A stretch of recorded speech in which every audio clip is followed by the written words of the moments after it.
राष्ट्रपति द्रौपदी मुर्मू ने कहा है कि सरकार दिव्यांगजनों के लिए कई कल्याणकारी कदम उठा रही है। राष्ट्रपति अंतर्राष्ट्रीय दिव्यांगजन दिवस के अवसर पर 3 दिसंबर 2022 को नई दिल्ली के विज्ञान भवन में वर्ष 2021 और 2022 के लिए राष्ट्रीय दिव्यांगजन सशक्तिकरण पुरस्कार प्रदान करने के पश्चात यह बात कही। राष्ट्रपति ने कहा कि भारतीय संस्कृति और परंपरा में दिव्यांगता को कभी भी ज्ञान तथा उत्कृष्टता प्राप्त करने के मार्ग में अवरोध नहीं समझा गया है।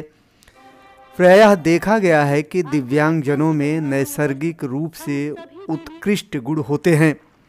ऐसे अनेक उदाहरण हैं जहां हमारे दिव्यांग भाइयों और बहनों ने अपने अदम्य साहस, प्रतिभा और संकल्प के बल पर अनेक क्षेत्रों में प्रभावशाली उपलब्धियां अर्जित की है। यदि उन्हें सही माहौल में पर्याप्त अवसर दिए जाएं तो वे हर क्षेत्र में निखरेंगे।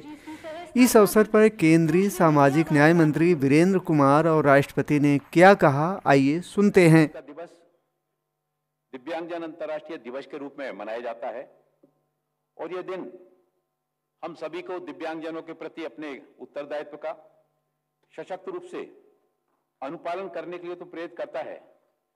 यह हम सब के लिए एक महत्वपूर्ण दिन है, क्योंकि आज के दिन हम दिव्यांगजनों के साथ साथ उनके सशक्तिकरण के लिए काम कर रहे व्यक्तियों और संस्थानों को उनके उल्लेखनीय योगदान के लिए राष्ट्रीय पुरस्कार से सम्मानित करते हैं।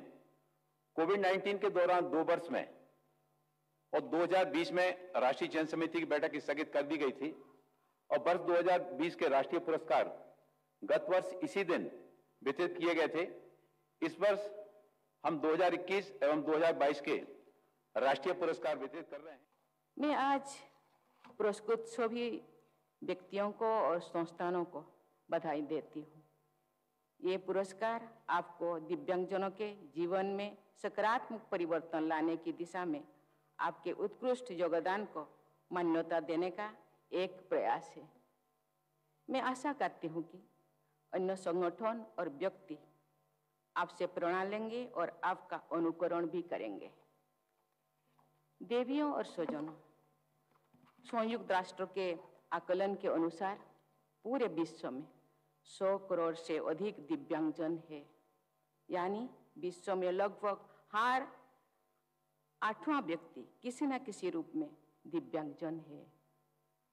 भारत की भी 2% से अधिक आबादी यानी 2.5 करोड़ से अधिक लोग दिव्यांगजन है।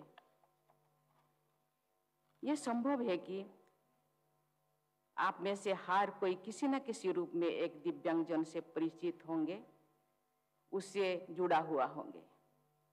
इसे ये सुनिश्चित करना हम सब का पूरे या समाज का दिव्यांग बनता है कि दायित्व बनता है कि सभी दिव्यांगजन स्वतंत्र रूप से एक गरिमामय जीवन व्यतीत कर सकें। सभी दिव्यांगजनों को अच्छी शिक्षा प्राप्त हो, ये अपने घर और समाज में सुरक्षित रहे, उन्हें अपना करियर चुनने की स्वतंत्रता हो, इक्वल एम्प्लॉयमेंट अपॉर्चुनिटीज हो, ये सुनिश्चित करना भी हमारा दायित्व है।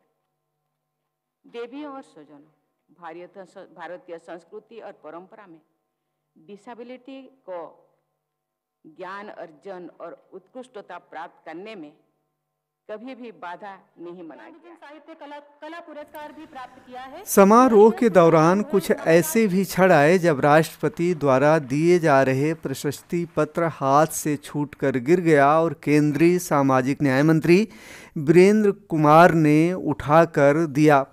इसी तरह एक दिव्यांग व्यक्ति को पुरस्कार देने के लिए राष्ट्रपति मंच से नीचे उतर आईं और दिव्यांग व्यक्ति को पुरस्कार दिए।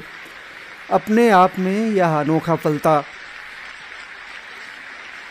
राष्ट्रपति ने कहा कि शिक्षा ही हर व्यक्ति के सशक्तिकरण की कुंजी है, इनमें दिव्यांगजन भी शामिल हैं। उन्होंने जोर देकर कहा कि शिक्षा में भाषाई अवरोधों को हटाने के लिए प्रौद्योगिकी का अधिकतम उपयोग किया जाना चाहिए तथा शिक्षा को दिव्यांग बच्चों के लिए अधिक सुगम बनाना चाहिए। उन्होंने कहा कि राष्ट्रीय शिक्षा नीति 2020 में भी दिव्यांग बच्चों को बेहतर शिक्षा प्रदान करने के समान अवसर प्राप्त होने के महत्व को रेखांकित किया गया है। राष्ट्रपति को यह जानकर खुशी हुई कि पहली से 6वीं कक्षा के श्रवण बाधित दिव्यांग बच्चों के लिए NCERT की पाठ्य पुस्तकों को भारतीय सांकेतिक भाषा में बदला गया है। उन्होंने कहा कि श्रवण बाधित छात्रों को शिक्षा की मुख्य धारा में लाने के लिए यह महत्वपूर्ण पहल है। राष्ट्रपति ने कहा कि संयुक्त राष्ट्र के एक अनुमान के अनुसार पूरे विश्व में 1 अरब से भी अधिक दिव्यांगजन हैं। इसका अर्थ यह हुआ कि विश्व में हर 8वां व्यक्ति किसी न किसी तरह की दिव्यांगता से ग्रसित है।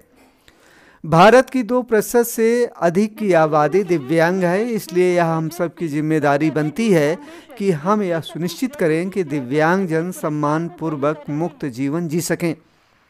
हमारा यह भी कर्तव्य है कि हम सुनिश्चित करें कि दिव्यांगजनों को अच्छी शिक्षा मिले, वे अपने घरों व समाज में सुरक्षित रहें, अपना करियर चुनने की आज़ादी हो और उन्हें रोजगार के समान अवसर मिले।